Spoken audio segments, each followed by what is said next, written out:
नमस्कार दोस्तों, मैं हूं अखिलेश प्रताप और आप देख रहे हैं अपना YouTube चैनल विजिलेंट क्लासेस, जिसे जाना जाता है फिजिक्स के बारे में।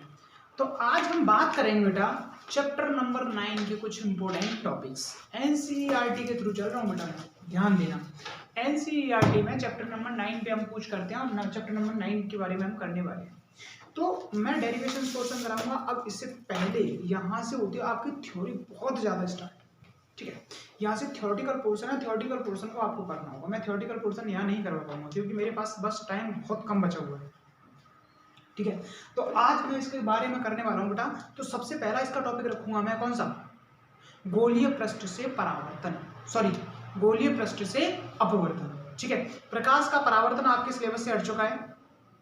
अब आपको करना है बेटा अपवर्तन के बारे में। अपवर्तन क्या होता है कि जब कोई प्रकाश किरण एक माध्यम से दूसरे माध्यम में प्रवेश करती है तो वह अपने मार्ग से विचलित हो जाती है, अर्थात या तो अभिलंब की ओर झुक जाएगी या अभिलंब से दूर हट जाएगी। तो प्रकाश की इस घटना को क्या कहते हैं बेटा, प्रकाश का अपवर्तन कहते हैं। तो यहां पर मैं बात करने वाला हूं बेटा गोलीय पृष्ठ से प्रकाश का अपवर्तन। क्या बेटा, गोलीय पृष्ठ से प्रकाश का अपवर्तन। तो हेडिंग बना लीजिए, बनाते हैं हेडिंग बेटा, क्या लिखते हैं,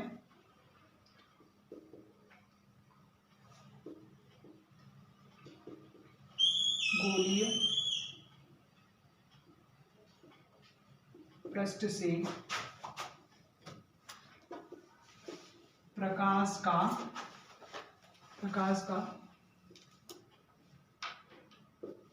अपवर्तन, ठीक है। गोलीय पृष्ठ से प्रकाश का अपवर्तन, ठीक है। गोलीय बेटा,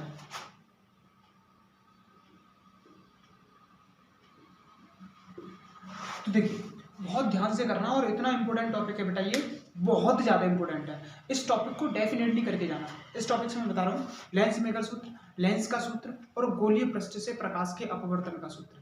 तो ये तीन तो डेफिनेटली इन तीन में से कोई एक आपको आपके एग्जाम में मिल जाएगा। मोस्ट इंपोर्टेंट है बेटा ये, मोस्ट इंपोर्टेंट, मोस्ट। और जब भी आता तो 5 नंबर से कम नहीं आता ये, ठीक है। तो करते हैं बेटा इसके बारे में। तो ध्यान से देखिएगा जो मैं करने वाला हूँ। सबसे पहले मुझे दिया क्या, गोलीय पृष्ठ। तो गोलीय पृष्ठ मुझे सबसे पहले बनाना होगा। तो देखना ध्यान से, मैंने ये गोलीय पृष्ठ बनाया, ठीक। ये मेरे पास कोई गोलीय पृष्ठ, इस गोलीय पृष्ठ से ये कोई मैंने मुख्य अक्ष खींच दी।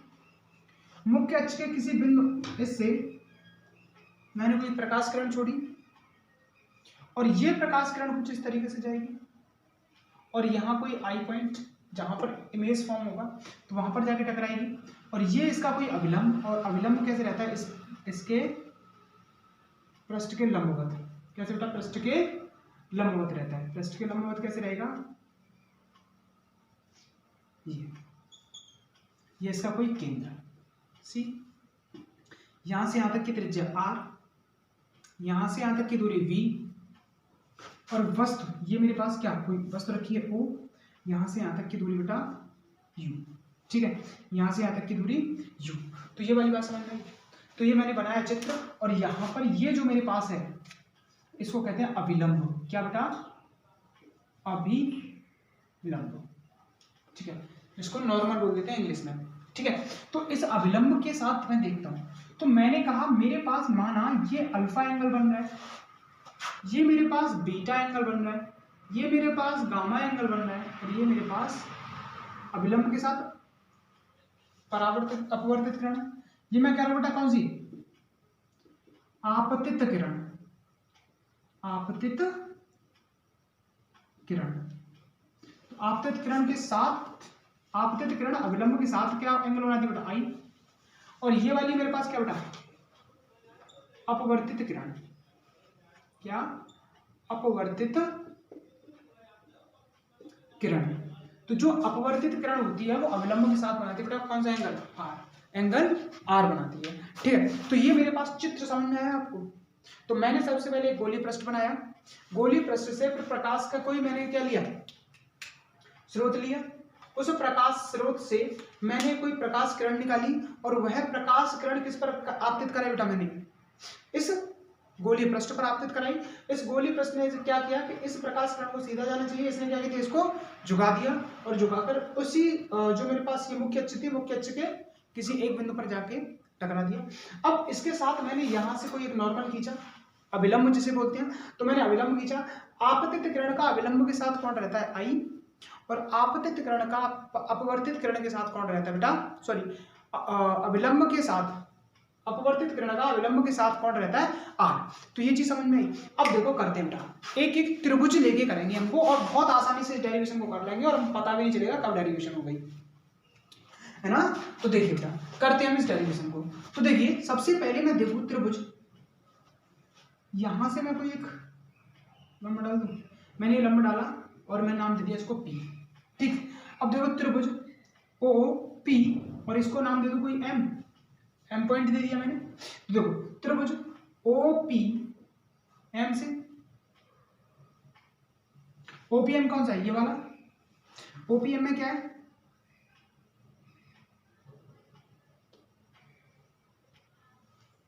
ओपीएम में क्या है, ये ओ, ये एम और ये पी, ये अल्फा एंगल।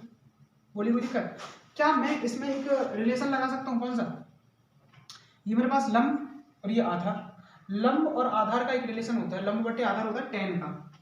तो टेन अल्फा इक्वल टू कितना आएगा बेटा, M P upon O P. बताइए अल्फा में थीटा कौन, थीटा के अल्पमान के लिए, किसके लिए बेटा, अल्पमान के लिए, बहुत बड़ी बात है ये, थीटा के अल्पमान के लिए। तो थीटा के अल्पमान के लिए मैं अल्फा इक्वल टू लिख सकता हूँ बेटा M P upon O P. बताइए क्या समीकरण एक दे सकता हूँ मैं इसको, समझ में आ रहा है। तो मैंने लिखा alpha equal to M P upon O P.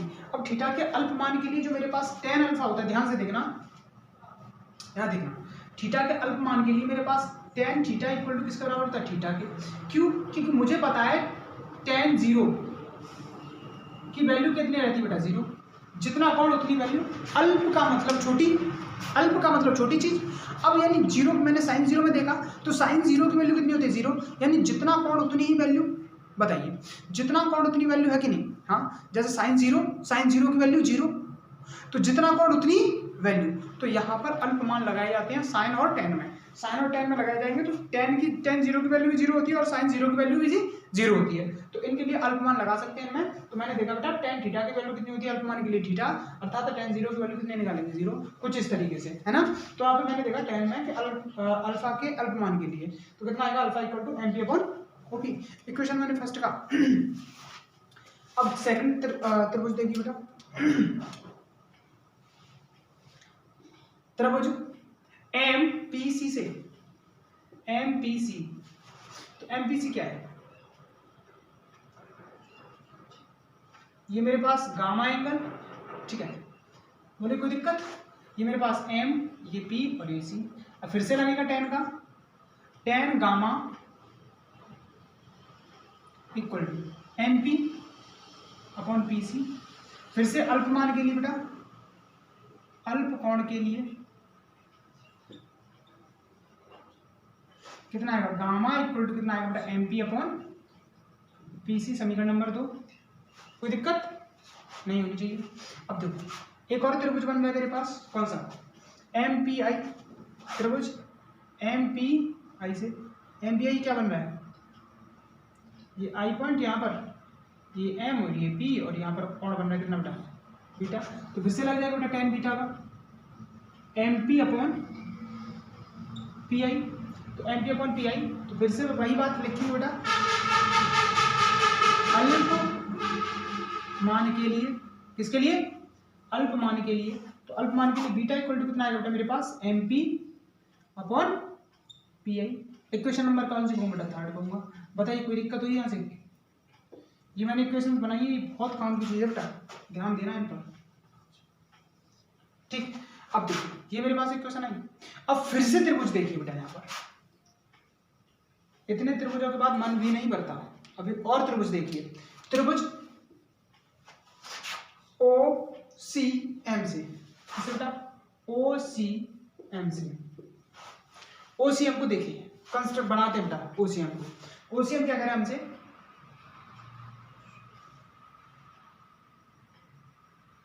ये एंगल आई, ये एंगल अल्फा, ये एंगल गामा, ठीक है, ये हमारे। अब ये y कोण है कि नहीं, और जो y कोण होता है वह आंतरिक दोनों कोणों का क्या होता है बेटा, योग। अर्थात मेरे पास I इक्वल टू कितना होगा, अल्फा प्लस गामा, होगा कि नहीं होगा। समीकरण 1 व 2 से मान रखने पर,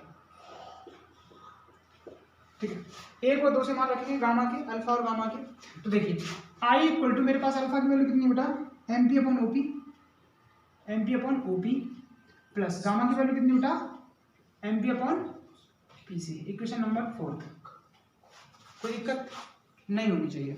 अब देखो फिर से एक त्रिभुज, अभी मन नहीं भरा त्रिभुजों से। त्रिभुज देखिए बेटा, एक मेरे पास बन रहा है MCI। कौन सा त्रिभुज, MCI। तो MCI कैसे बन रहा है,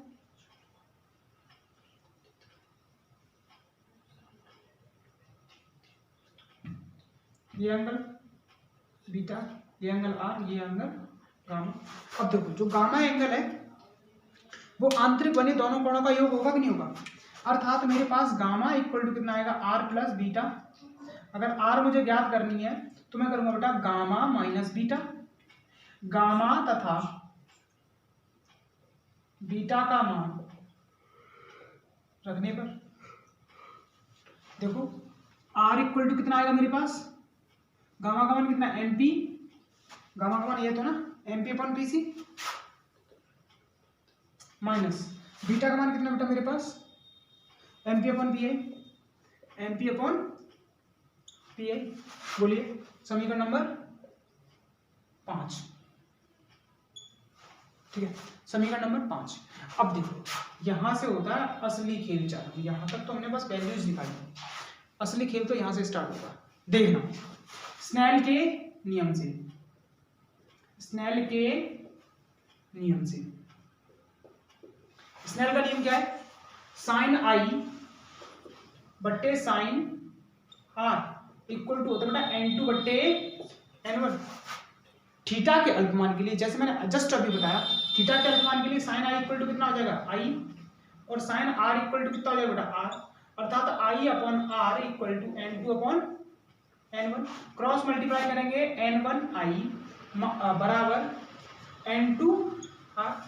I तथा R के मान समीकरण 4 व 5 से रखने पर, देखिए समीकरण 4 व 5 से, तो N1 ब्रैकेट में MP upon OP plus MP upon PC equal, देखना ध्यान से, N2 ब्रैकेट में R की वैल्यू कितनी, MP upon PC minus MP upon PI, MP upon PC minus MP upon PI, ठीक है, MP अपॉन PI। यार दिख रहा है कि नहीं दिख रहा, नहीं दिख रहा, नहीं दिख रहा, नहीं दिख रहा, नहीं दिख रहा, तो just wait.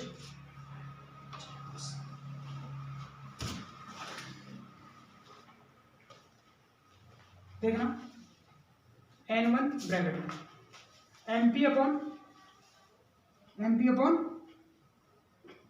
OP plus MP upon PC equal to N2 bracket में MP अपॉन R की वैल्यू कितनी है PC minus MP upon PI।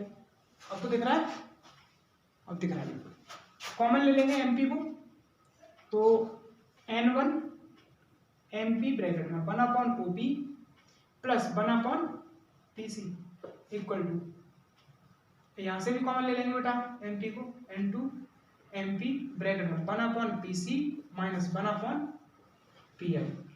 MP से MP कट जाएगा, तो देखिए N1 upon OP plus N1 upon PC equal बेटा मेरे पास N2 upon PC minus N2 upon PI। इतना आ जाएगा, कोई दिक्कत किसी को? अगर दिक्कत नहीं है तो स्क्रीनशॉट लो, मैं आगे बढ़ता हूँ, रफ करूंगा एक चीज थोड़ी सी इसमें, फिर देखना। ले लिया होगा स्क्रीनशॉट, आगे बढ़ते हैं। अब देखना यहां पर मैं इसको रफ कर रहा हूं। डेरिवेशन बड़ी बड़ी है बेटा, लेकिन आसान है, करने की कोशिश करोगे आसानी से हो जाएंगी।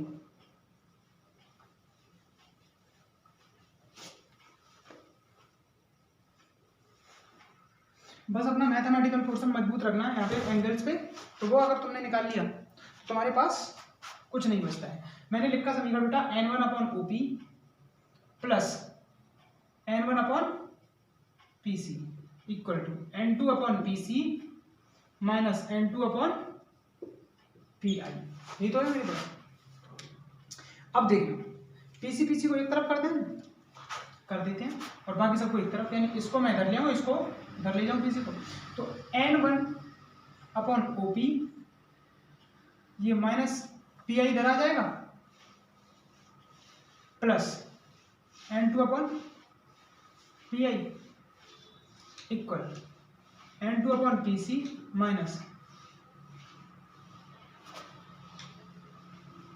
n1 अपॉन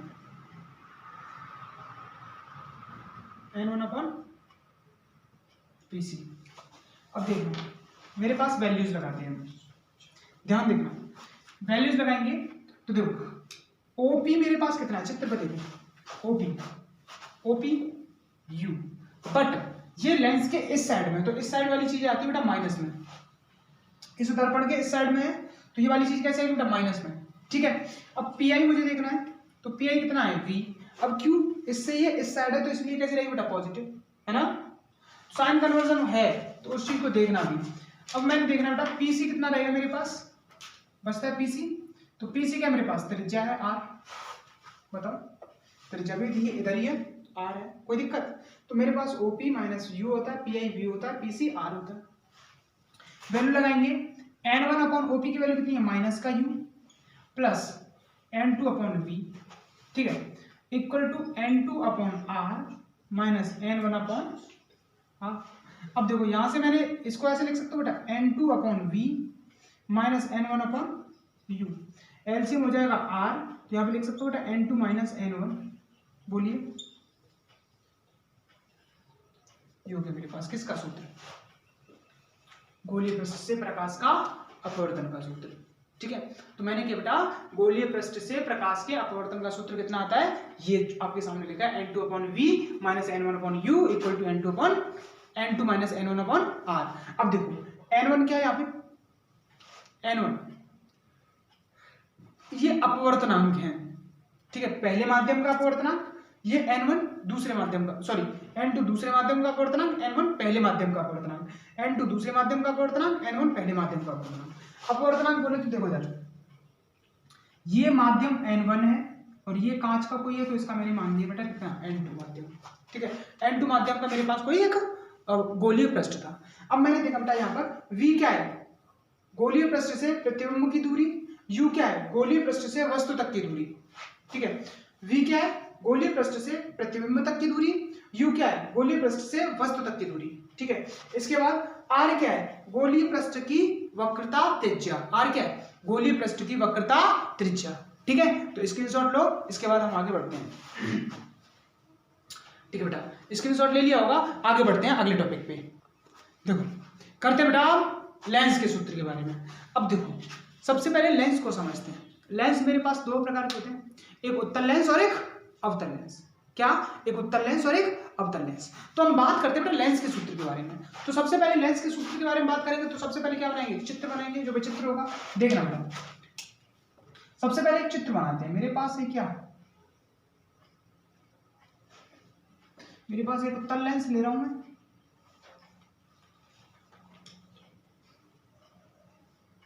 ठीक, ये मेरे पास कोई उत्तल लेंस, ये इसका कोई एक मुख्य अक्ष, ठीक है, यहां पर कोई एक वस्तु रखी है,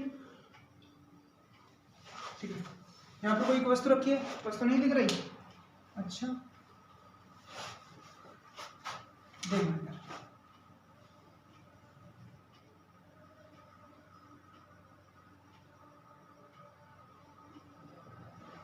ठीक है, यहां पर मैंने कोई एक वस्तु रख दी, अब दिख रही है वस्तु, बिल्कुल दिख रही है। अब देखो इस वस्तु से क्या होगा, प्रकाश किरण कोई गई, अब इसने क्या किया बेटा, इसको रुका दिया और फोकस से पास करा दिया। ये क्या होता है, फोकस, यानी जब कोई प्रकाश किरण उत्तल लेंस पर मुख्य अक्ष के समांतर पास होती है, जब कोई प्रकाश किरण उत्तल लेंस पर मुख्य अक्ष के समांतर आपतित होती है तो वह फोकस से होते हुए आगे निकल जाती है। मतलब कहां पर आपतित होती है बेटा? फोकस पर अभिसरित होती है। ठीक है, फोकस पर अभिसरित होती है। अब देखना बेटा, ये भी एक प्रकाश किरण इसके केंद्र से निकाल देते हैं बेटा।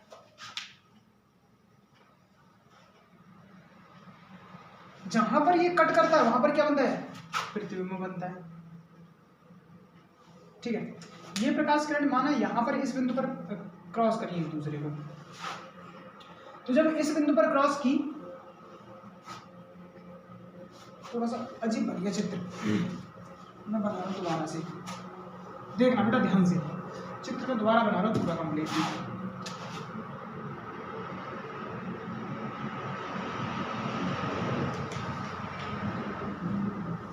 ये कोई मुख्य अक्ष, ये कोई मेरे पास एक वस्तु रखी है, ये वस्तु ऐसे गई और ये फोकस से होते हुए पास हो गई। ठीक है, फोकस से होते हुए पास हो गई, एक ये इसके केंद्र से गई और केंद्र से यहां से पार होते हुए पास हो गई। ठीक है, ये इसका कोई फोकस पॉइंट, ये कोई वस्तु O। ठीक है, O नहीं, A कहते हैं, A B, ये कोई इसका प्रतिबिंब, इसको मैंने कहा A डैश और ये कहा मैंने B डैश। बोले कोई दिक्कत? ये इसका कोई ऑप्टिकल सेंटर O। ठीक है, तो ये मेरे पास आया, इस बिंदु को नाम देंगे मैं M, जहां से ये मुड़ी हुई है। ठीक, अब देखो यहां पर मैं बात करता हूँ, ये मेरे प्रतिबिंब A डैश B डैश और ये मेरे पास वस्तु थी A B। यहां से यहां तक की दूरी, वस्तु की दूरी कितनी है बेटा? U। यहां से यहां तक की दूरी होती है बेटा स्मॉल है, फोकस दूरी तक की, और यहाँ से प्रतिबिंब तक की दूरी होती है बेटा V। तो ये दूरियां होती है। अब चित्र आपकी समझ में आया होगा, कोई प्रकाश किरण ऐसे जा रही है और वो ऐसे अभिसरित होते हुए फोकस पे ऐसे गुजर के जा रही है। ठीक, तो ये, और जिस कटान, जहां भी इन दोनों रेखाओं का कटान बिंदु होता है उसी बिंदु पर क्या बनता है बेटा? फोकस बनता है। ठीक है, तो उसी बिंदु को क्या कहते हैं? सॉरी, प्रतिबिंब बनता है। जहां पर ये कटान बिंदु होता है उसी बिंदु पर क्या बनता है बेटा? प्रतिबिंब बनता है। तो जैसे यहाँ पर कट रहा है तो वस्तुओं का प्रतिबिंब कहाँ बन रहा होगा? इसी पॉइंट पर। अब देखते हैं यहाँ पर वही सबसे बड़ा खेला है यहाँ पे, कौन सा? त्रिभुज वाला। त्रिभुज वाला हमने पहले भी किया था, त्रिभुज वाला हम फिर से करेंगे। यहाँ पर देखते हैं बेटा समांतर एंगल। ठीक है, एक तरह से, मतलब इनके, जैसे मैंने कहा त्रिभुज ABO तथा त्रिभुज A dash B dash OC। देखना मेरे पास AB upon A dash B dash. ठीक है, सिमिलरिटी लगाएंगे, सिमिलर एंगल देखेंगे, तो सिमिलर एंगल मेरे पास ABO A dash B dash O, यानी ये और ये दोनों एंगल कैसे बन रहे बेटा? सिमिलर एंगल बन रहे हैं कि नहीं बन रहे? बिल्कुल बन रहे हैं, कोई दिक्कत नहीं आनी चाहिए। तो AB upon A dash B dash equal to, अब कितना आएगा बेटा? AO upon A dash O। कोई दिक्कत? समीकरण कह दूं 1, बोलो। अर्थात इसकी ऊंचाई, वस्तु की ऊंचाई बट्टे प्रतिबिंब की ऊंचाई, वस्तु की दूरी बट्टे प्रतिबिंब की दूरी। कहां से बेटा? लेंस से। ये वाली बात समझ में आई? इसके बाद आगे बढ़ते बेटा, त्रिभुज MOF तथा A dash B dash F, A dash B dash F C। यहां से देखना बेटा, मैं करूंगा MO upon OF, MO upon A dash B dash, ये बट्टे ये, ठीक, बराबर ये बट्टे ये, तो कितना? OF upon FA dash. ठीक, अब देखो यहां से मैं देख सकता हूं कि मेरे पास जो AB होगा वो किसके बराबर होगा? MO के, क्योंकि देखिए एक आयत फॉर्म हो रहा है यहाँ से। AB बराबर किसके होगा? MO के। ये लाइन और ये लाइन देखिए आपस में दोनों बराबर हैं। जब ये और ये आपस में बराबर हैं तो मेरे पास AB किसके होगा? MO के। तो इसमें लगाएंगे बेटा तो कितना आएगा? AB upon A dash B dash बराबर OF अपॉन FA डैश। कोई दिक्कत? अब इसके बाद देखना, इसको मैं कहता हूँ समीकरण नंबर 2। देखिए समीकरण 1 व 2 से, 1 व 2 से, समीकरण 1 और 2 से देखेंगे तो मेरे पास A B upon A dash B dash, A B upon A dash B dash दोनों एक समान है। तो क्या मैं इसका मान लगा सकता हूँ? मेरे पास कितना है बेटा, A O upon A dash O equal to O F upon F A dash. हो जाएगा नहीं हो जाएगा? समीकरण नंबर 3 कह दूँ उसको, बोलो। यहाँ तक 3 तक कोई दिक्कत नहीं हुई होगी किसी को। अब बेटा आगे होता है इसका खेला। देखो किस तरीके से इसका खेल होने वाला है, और इसी खेल को हम करेंगे बेटा। हम जानते हैं, हमें दिया है क्या बेटा, ए ओ कितना है मेरे पास, माइनस का यू, माइनस का क्यू, क्योंकि लेंस के इस साइड है, और इस लेफ्ट में जितनी भी चीजें होती है वो कैसे आती है बेटा, माइनस। ठीक है, अब हम जानते हैं बेटा ए डैश ओ, ए डैश ओ, ए डैश ओ, यानी ये वाली दूरी कितनी है, बी के बराबर, यानी ये प्रतिबिंब है तो प्रतिबिंब वी होगा। अब आगे बेटा O F, O F, O F कितना मेरे पास, एफ है, बताइए फोकस दूरी है यहाँ से यहाँ तक। अब मेरे पास क्या, F A dash, F A dash नहीं है मेरे पास, यानी एफ ए डैश नहीं है, तो मैं क्या करूँ, इतने में से इतने को हटा तो मिल जाएगा मुझे।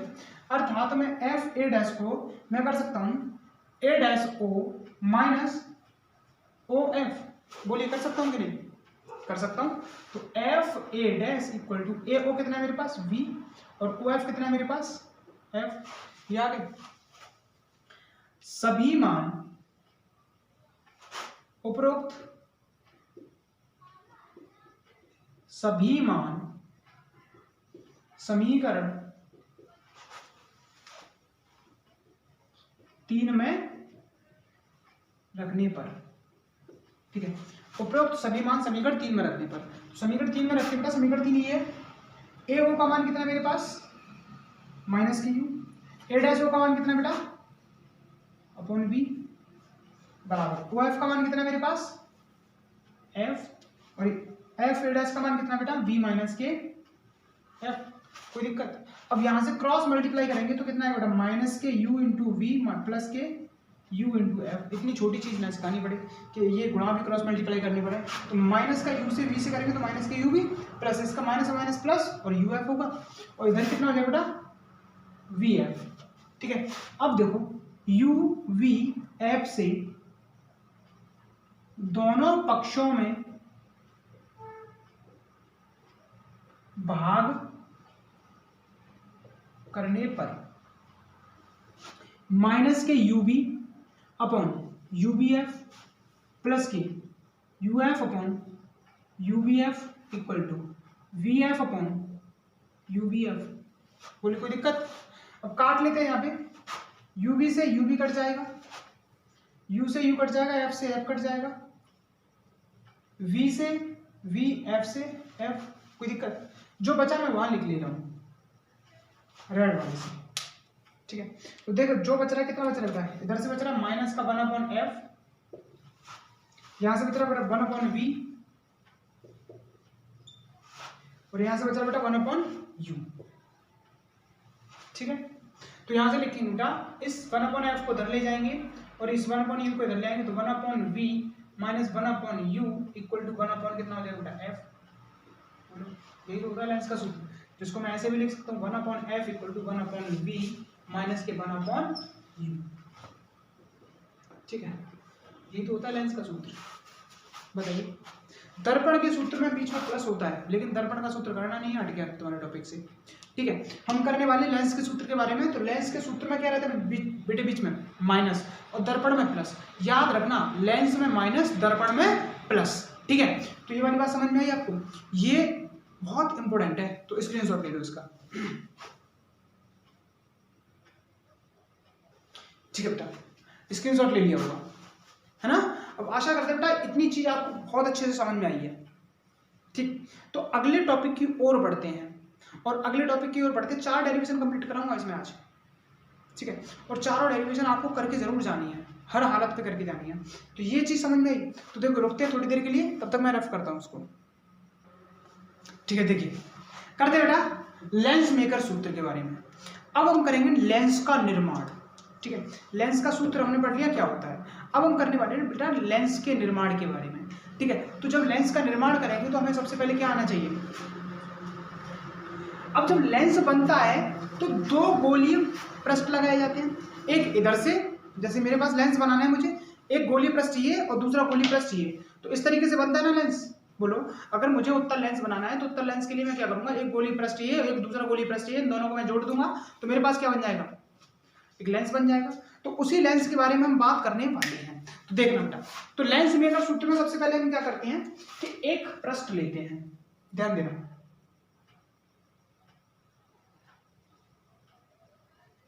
गोलीय पृष्ठ लिया मैंने कोई एक, ठीक, इसको मैंने कुछ इस तरीके से बनाया। अभी जस्ट जैसे हमने पहली डेरिवेशन की उसी की तरीके से करने वाले हैं। यहां से कोई प्रकाश किरण गई और इसने इसको यहां पर आपतित कराया, बोलो कराया कि नहीं कराया, यहां से कोई प्रकाश किरण गई या यहां पर आपतित कराया, ये मैंने माना था आई पॉइंट, ये माना था मैंने ओ पॉइंट, बोलो कोई दिक्कत है ना, नहीं होनी चाहिए। इसके लिए मैंने देखा यहां से यहां तक वस्तु की दूरी फिक्स है यू, अब यहां से यहां तक प्रतिबिंब की दूरी फिक्स नहीं है क्योंकि मुझे बनाना है लेंस, और ये बन रहा है क्या, एक गोलीय पृष्ठ। तो प्रतिबिंब हमें नहीं पता कहां बनेगा, यहां तो बस एक इमेजिनरी प्रतिबिंब बन गया जिसको मैंने मान लिया कि इस पर बनेगा। अर्थात तो मैंने अभी इसके लिए फॉर्मूला देखा था बेटा, लिखेंगे बेटा, गोलीय पृष्ठ से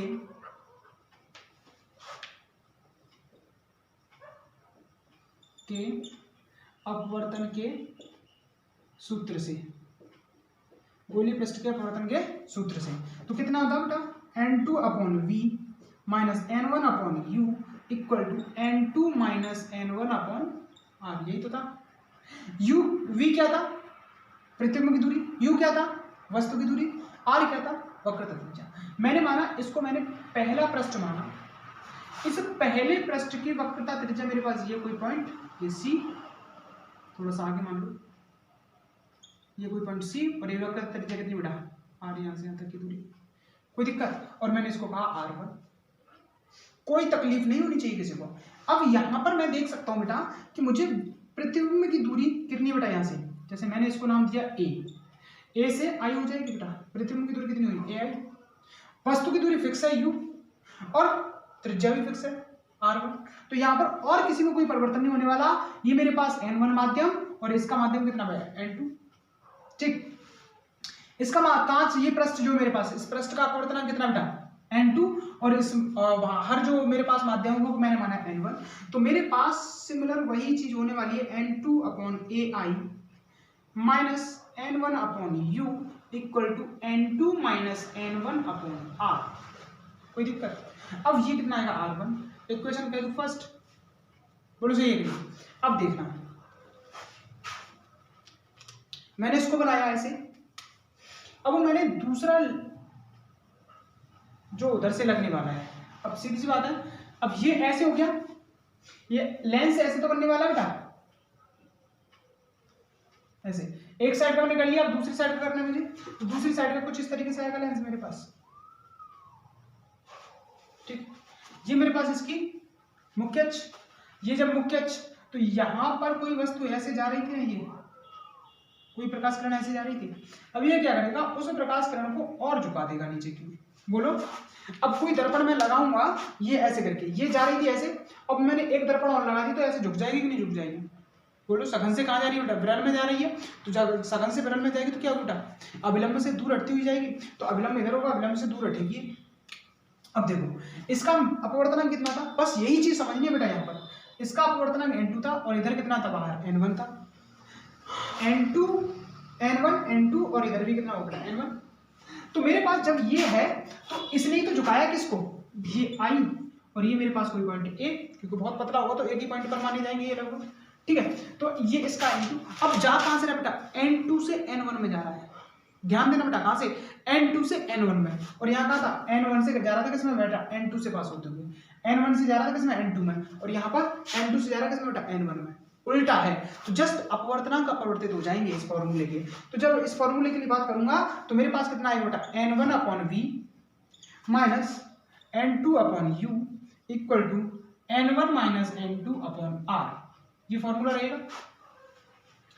इससे है ना, ये फॉर्मूला रहेगा, इससे बात करते हैं। तो देखिए बेटा n1, अब देखो फाइनल प्रतिबिंब मुझे मिल गया v, लेकिन वस्तु की दूरी तो मुझे पहले भी नहीं पता थी, तो अब भी नहीं पता है ये, क्योंकि ये वस्तु की तरह बिहेव करेगी कि नहीं करेगी, क्योंकि ये झुका किसको रहा है, इसी लाइन को तो झुका रहा है, तो जिसको झुकाएगा वही तो वस्तु कहलाएगी उसके लिए। जैसे इस वाले ने इसको झुकाया था तो यही तो वस्तु कहलाई थी, अब ये वाला इसको झुका रहा है तो यही तो वस्तु कहलाएगी।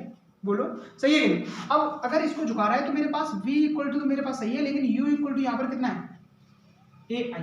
बस यही चीज समझने लायक है यहाँ पर। n1 upon v minus n2 upon ai equal to n1 minus n2 upon, इसके लिए कोई r2, इसका कोई त्रिज्या कर्ता केंद्र ये, और यहाँ से यहाँ तक दूरी कितनी बड़ा r2, ये मैंने माना दूसरा। ठीक, अब इसको मैंने कह दिया समीकरण नंबर 2। अब देखना यहाँ से है खेला, अब मैं समीकरणों को लेंथों को दोनों को जोड़ दूं। मेरे पास अगर मैं लेंसों को जोड़ूंगा,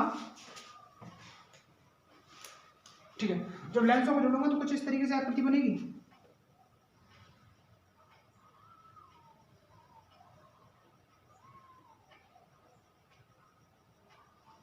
ये मेरे पास I और ये मेरे पास I डैश, ठीक है, ये मेरे पास कोई वस्तु O, ठीक है, ये इनका कोई प्रकाशित बिंदु, ठीक है, यही तो बनेगी। जब मैंने इनको जोड़ दिया तो इनकी इक्वेशंस को भी जोड़ना पड़ेगा। इधर वाला कौन सा हिस्सा, ये वाला हिस्सा, और उधर वाला कौन सा हिस्सा, ये वाला हिस्सा। जब दोनों को जोड़ा मैंने, लेंस बन गया मेरे पास ये। जब इनको जोड़ा है तो इनके लेंसों के जो फॉर्मूले निकल के आए हैं, इनको इक्वेशंस आई है, समीकरण आए हैं, उनको भी जोड़ना पड़ेगा। देखो बेटा, समीकरण 1 प्लस समीकरण 2, समीकरण 1 प्लस समीकरण 2, समीकरण 1 के समय मेरे पास n2 upon ai minus n1 upon u equal to plus, इसके लिए बेटा n1 upon v minus n2 upon ai equal to n2 minus n1 upon r1, n2 minus n1 upon r1 plus, इसके लिए आएगा n1 minus n2 upon r2। आप दिखाई दे रहा है? ठीक है बेटा, बोल दे रहा हूं, नहीं दिखाई दे रहा तो n1 माइनस n2 लिखा है लास्ट में। अगली लाइन में देख लेना बेटा, इससे ये कट जाएगा तो मेरे पास कितना बचेगा, n1 upon v minus n1 upon u equal to n2 minus n1 upon r1। यहां से मैं माइनस कॉमन ले लूं, प्लस और माइनस माइनस हो जाएगा। यहां पर कितना बचेगा बेटा, n2 minus n1 upon r2। कितना बचेगा कि नहीं बचेगा, बोलो। वहां से मैंने माइनस कॉमन ले लिया तब, अब इतना बच जाएगा तो यहां से कॉमन ले लो बेटा n1, तो 1 upon v minus 1 upon u equal to, यहां से कॉमन आ जाएगा बेटा n2 minus n1, 1 upon r1 minus 1 upon r2। ठीक है, अब देखो यहां से मैं निकाल सकता हूँ बेटा 1 upon v minus 1 upon u equal to n2 minus n1 upon n1, 1 upon r1 minus के 1 अपॉन r2। बोलो कोई दिक्कत नहीं होनी चाहिए। अब देखो मेरे पास यहां से आता है, हम जानते हैं क्या, 1 upon v minus 1 upon u equal to होता है 1 अपॉन f। तो 1 अपॉन f इक्वल टू आता है कितना बेटा, n2 minus n1 upon n1 और 1 अपॉन r1 माइनस के 1 अपॉन r2। ये आ गया मेरे पास क्या, लेंस मेकर सूत्र। कई किताबों में कुछ इस तरीके से लिखा होता है, ये देखना बेटा 1 upon f equal to n2 upon n1 minus n1 upon n1 bracket में 1 अपॉन r1 माइनस के 1 अपॉन r2। इसको क्या देते बेटा, कितना यहाँ लिख दे रहा हूँ, कहाँ लिख दिया, यहाँ लिख दिया, यहाँ लिख रहा हूँ, ध्यान से देखना। ये दिखाई दे रहा है बेटा आपको, n1 से n1 काट दो, ये n2 अपॉन n1 क्या बन जाएगा मेरे पास, n2 बन जाएगा 1 upon f equal to n21 minus, ये कट गया 1 बच जाएगा ब्रैकेट में कितना 1 अपॉन r1 माइनस के 1 अपॉन r2। ये मेरे पास हो जाता है। कई किताबों में इस तरीके से भी लिखा होता है। ठीक है, तो कंफ्यूज नहीं होना है। स्क्रीनशॉट लो, आगे बढ़ते हैं फिर अगले टॉपिक पे। ठीक है बेटा, ले लिया होगा स्क्रीनशॉट, आगे बढ़ते हैं। देखो रफ करता हूँ मैं इसे, है ना, तब तक के लिए रुकिए। तो देखिए आगे करते बेटा, अगला टॉपिक देखना। दो पतले लेंसों का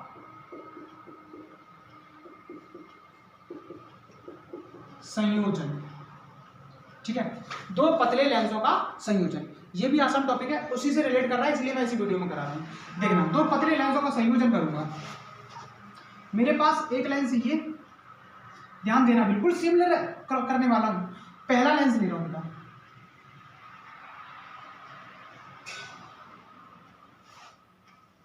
ये मेरे पास कोई वस्तु ये ऐसे क्या, इसके लिए फॉर्मूला कितना आना बेटा, 1/f = 1/v - 1/u। बताइए जाएगा क्या, होगा कि नहीं होगा? यहां पर मेरे पास 1/f = 1/v - 1/u हो जाएगा, बोलो होगा कि नहीं? हाँ ठीक है, तो ये हो जाएगा। अब देखो मेरे पास दो लेंसों का संयोजन कर रहा हूं मैं, दो लेंसों का। जब दो लेंसों का संयोजन बात कर रहा हूं तो इसका मतलब ये है कि मेरे पास एक से फाइनल प्रतिबिंब मुझे मिलने वाला है नहीं। मैंने कहा ये मेरे पास क्या है, आई, ठीक है, ये मेरे पास कितना है, आई। अगर मेरे पास ये आई है तो मेरे पास इस v की वैल्यू, ये वस्तु तो फिक्स है मेरे पास यहां से यहां तक u, तो v की वैल्यू कितनी होगी बेटा मेरे पास? अगर मैंने इसको कहा ये o पॉइंट है तो o से लेके i तक, तो 1/, पहला फोकस तो f1 = 1/OI - 1/u, समीकरण नंबर 1 कह दो इसको। अब ये पहला लेंस लिया था तब, अब देखिए दूसरा लेंस ले रहा हूं, यहां पर क्या है, ये ऐसे जा रहा है, ये मुख्य अच्छा इसकी। अब ये ऐसे जा रहा है, इसने क्या किया, इसको और झुका दिया कि नहीं झुका दिया? दूसरा लेंस क्या करेगा, इसको और झुका देगा नीचे की ओर, बोलो झुकाएगा कि नहीं? हाँ झुकाएगा। तो जब झुकाएगा, इसने और झुका दिया, तो ये मेरे पास क्या थी वस्तु, आई, ये मेरे पास O, और अंतिम प्रतिबिंब बन के किस पे, I डैश पर, यही मेरे पास फाइनल प्रतिबिंब होगा, और ये मुझे पता चल जाएगा अभी। अब झुकाया किसको, इस वाली लाइन को, झुकाया किसको, इस वाली लाइन को। जब इस वाली लाइन को इसने झुकाया तो क्या होगा, जब इस वाली लाइन को इसने झुकाया तो होगा क्या, कुछ तो होगा, डेफिनेटली होगा। वो ये होगा कि ये वाली लाइन अब इसके लिए बिंदु वस्तु की तरह कार्य करने लग जाएगी, ठीक है, किसकी तरह, बिंदु वस्तु की तरह कार्य करने लग जाएगी, अर्थात ये वस्तु की दूरी हो जाएगी फिर यहाँ से। अर्थात यहाँ पर कितना आएगा बेटा, 1/f2 = 1/v - 1/OI, बोलो O से लेके I तक, और ये मेरे पास समीकरण नंबर 2। अब संयोजन कर रहा हूं तो संयोजन करूंगा, दोनों लेंसों को एक साथ रखूंगा। अब इन दोनों लेंसों को मैंने क्या किया बेटा, एक साथ रख दिया।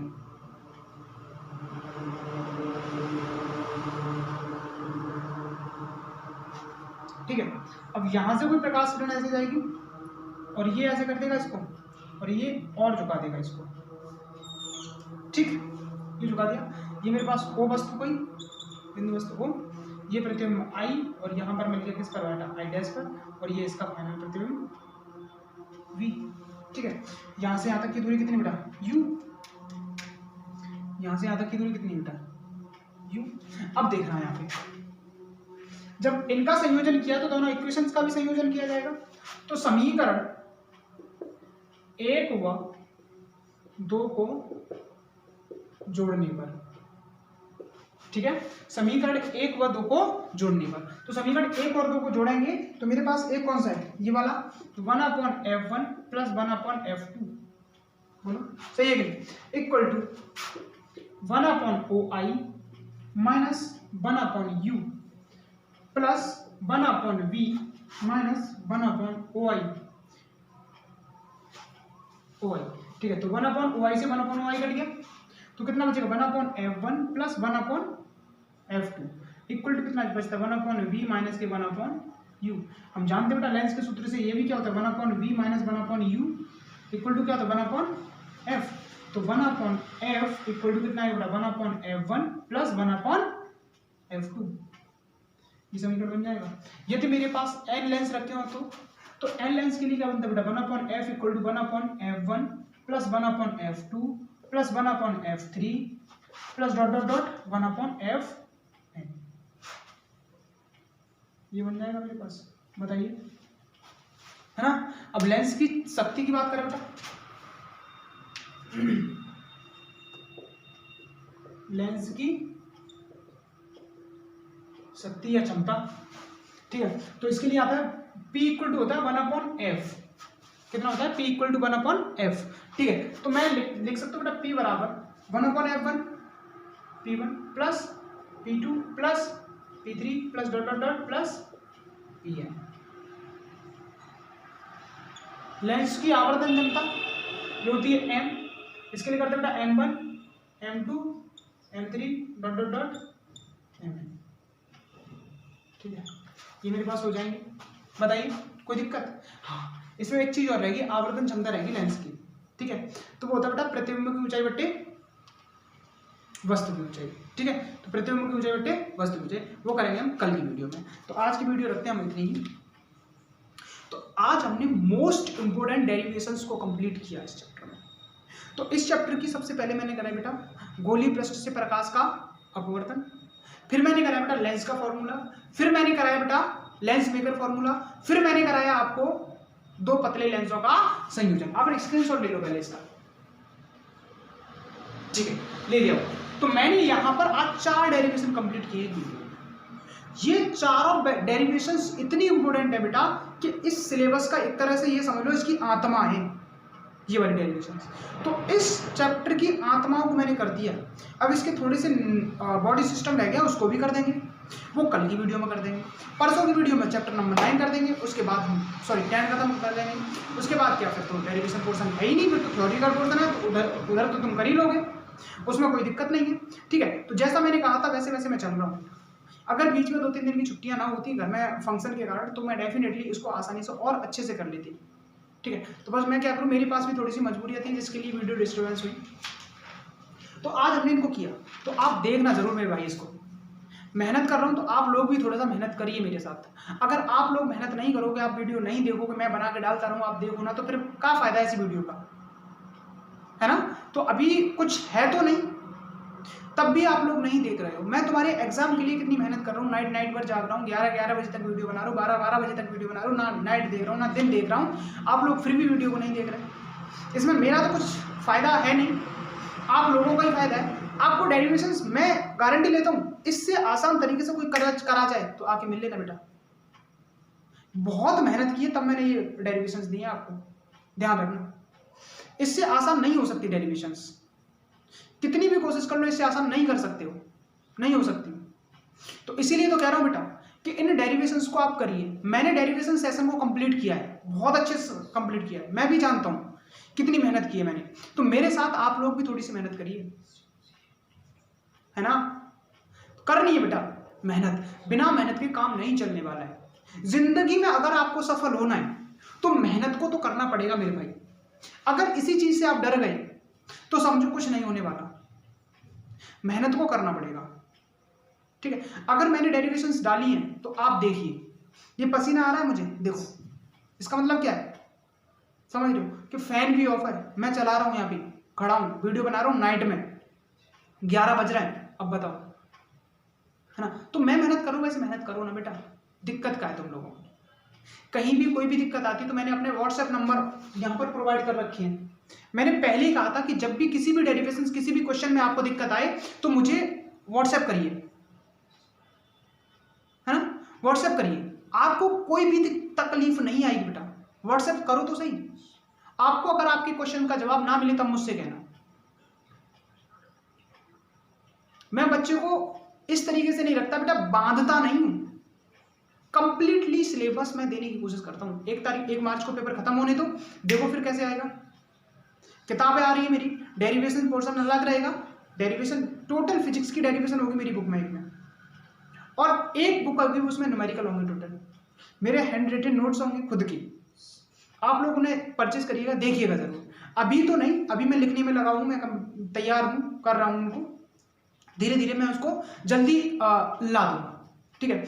और आप लोगों को देखो 28 तारीख को मैं सुबह 7 से लेके क्लास स्टार्ट करूंगा, और जब तक कंप्लीट फिजिक्स आपकी नज़रों से मैं ना निकाल दूं इसको, तब तक क्लास ऑफ नहीं होगी, है ना। तो 28 तारीख याद रखिएगा, महासंग्राम होने वाला है यहाँ पर विजिलेंट क्लासेस पर, ठीक है। तो 28 तारीख को मैं कंप्लीटली सिलेबस आपके सामने से निकाल दूंगा इस फिजिक्स के सिलेबस को सिर्फ एक दिन में, क्योंकि हमारे पास टाइम नहीं है, क्योंकि एक दिन का समय है, उसी एक दिन में मैं आपके सामने से सिलेबस को निकाल दूंगा, ठीक है। तो बस मैं ज़्यादा समय नहीं ले रहा, बस मैं तुमको थोड़ा सा मोटिवेट करने की कोशिश कर रहा हूँ। क्यों, माँ बाप पैसा खर्च करते तो पढ़ो बेटा, इतना पैसा खर्च किया तो थोड़ा सा उनको रिजल्ट भी दे दो, है ना। टॉपर होगी सबसे पहले माँ बाप को खुशी होगी तुम्हारी, तुम्हें होगी वो अलग बात, जलने वाला दोस्त और खुश होने वाले माँ बाप, ठीक है। तो इस बात को याद रखना बेटा, अगर तुम टॉपर होगे तुम्हारा दोस्त ही तुमसे जलेगा और तुम्हारे माँ बाप तुम्हारे इसी नंबर से, इसी टॉपर वाली रैंक से बहुत खुश होंगे। वो कहेंगे कि हाँ हमने कुछ दिया तो तुमने हमको कुछ दिया, क्योंकि माँ बाप का ऋण तुम कभी चुका नहीं सकते हो, ठीक है। तो कुछ दे देकर उनको खुश तो रख सकते हो बेटा। जब वो तुमको खुश रखने में कभी कोई कमी नहीं रखते तो तुम भी तो उनको खुश रख सकते हो।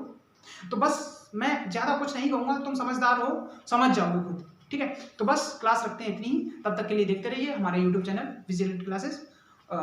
और हाँ, चैनल को सब्सक्राइब कर लो, लाइक करो, वीडियोस को लाइक देख लेते हो, लाइक नहीं कर रहे हो तुम लोग, तो लाइक भी तो जरूरी है। लाइक नहीं करोगे, कमेंट नहीं करोगे तो मुझे पता कैसे चलेगा क्या चल रहा है, ठीक है। तो आप लाइक और कमेंट तो जरूर करिए, अगर सेशन पसंद आए तो लाइक करिए तो सही, अगर नहीं पसंद आए तो कमेंट लिख के बताइए कि सर ये चीज़ समझ नहीं आई, आप इस चीज़ का सुधार करिए, मैं कोशिश करूंगा वो सुधर जाए, ठीक है।